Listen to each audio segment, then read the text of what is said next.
Hi, I'm Justin Richmond, game director on Uncharted 3, and this is Robert Cogburn, game designer here at Naughty Dog. And we'd like to talk to you really quick about some of the cool new features in Uncharted 3 multiplayer beta. First up, the buddy system. What this is you are randomly assigned a buddy at the beginning of every single multiplayer game. And with that buddy, when you and him take a foe down together, an icon's going to appear over that buddy. You hit down on the D-pad at any point when you're standing still, and that puts you into a state where you put your hand up or do a fist bump. Your buddy runs over, hits down on the D-pad as well. You guys fist bump or high five. You get a medal, you get some cash. It's awesome. You can also do this at any time by hitting down on the D-pad, and other people on your team can run over and high five you, fist bump you as well. Another thing you can do with the buddy system is spawn on your buddy, but you need to be careful because you don't want to spawn when they're in combat or when there's a grenade nearby. So be watchful when you spawn in. You can always choose to jump in on your buddy by hitting triangle, or you can hit square to spawn randomly somewhere else on the map. The next thing we'd like to talk about is the treasure drop system. What this is every time you shoot an enemy, there's a chance that they're going to drop a treasure. This will show a little treasure icon on the map. You can run over there and pick it up, and you'll see a 3D model of the treasure you just picked up.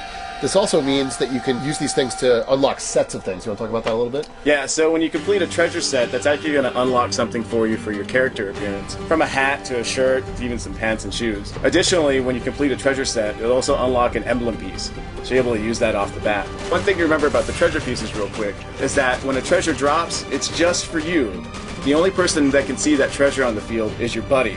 And your buddy will see a green treasure icon on the playing field, and your buddy can pick it up for you.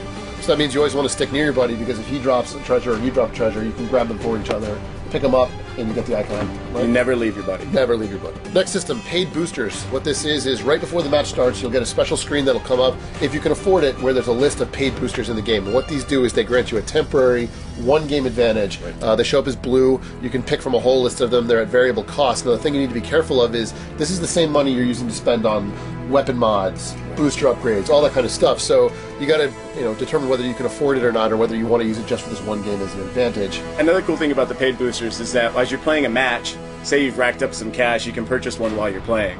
And that's given to you automatically. But again, keep in mind, a paid booster is only good for one match, so be careful when you buy them. Alright, next quick thing is the Facebook integration. You'll see a tab on the main interface of the multiplayer screens where you go across, you select Facebook, say sign in, you can sign in through the XMB, and what this means is you can actually play with your Facebook friends, even if you're not PSN friends. So you'll see all your Facebook friends that are playing the beta, and you can jump into a game with them, all the same benefits of being PSN friends, only it's just through Facebook. It's really cool. Medal kickbacks. So medal kickbacks in Uncharted 3 multiplayer are enhancements that you can activate once you get a certain number of medals in the game. So you'll see the number of medals you're collecting in the upper left part of the screen. And next to that is the medal kickback you have equipped. So say, for example, once you get 14 medals, you're able to activate your RPG kickback, which gives you an RPG in your hands automatically. And there's a bunch of different ones you can pick from, obviously, and they get unlocked as you start playing the game. And they're all variable costs, so some of them are a little bit cheaper, like 5, 6, 7 medals, right, like that. Right. And then they get more and more expensive the more powerful they are.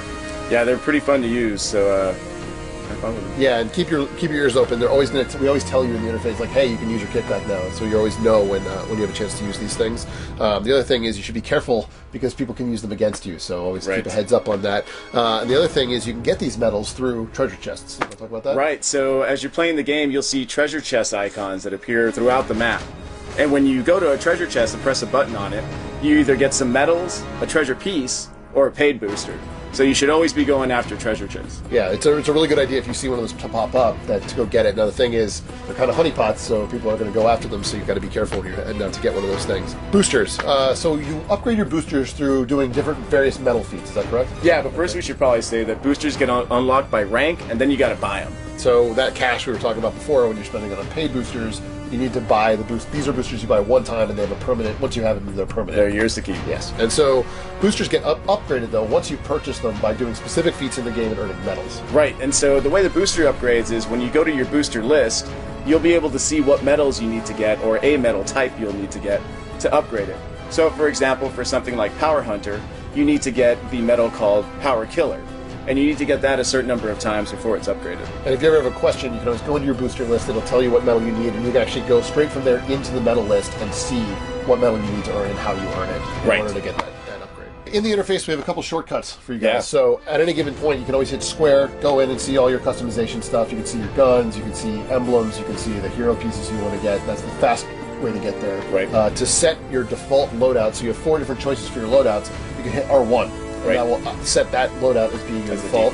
If you go into your booster page and you want to see what medal you need to upgrade it, Square again will take you to the correct medal. Take you to the middle page. See what you want to see. If you go to the records menu, that's where the treasures are listed. You can see the sets that you have, how many different pieces you have, and what they give you when they unlock. Right. Thank you guys so much for listening. Hopefully we'll see you online. I'm Wild Speculation. I'm Cog182. Have fun in the beta. Take it easy, guys.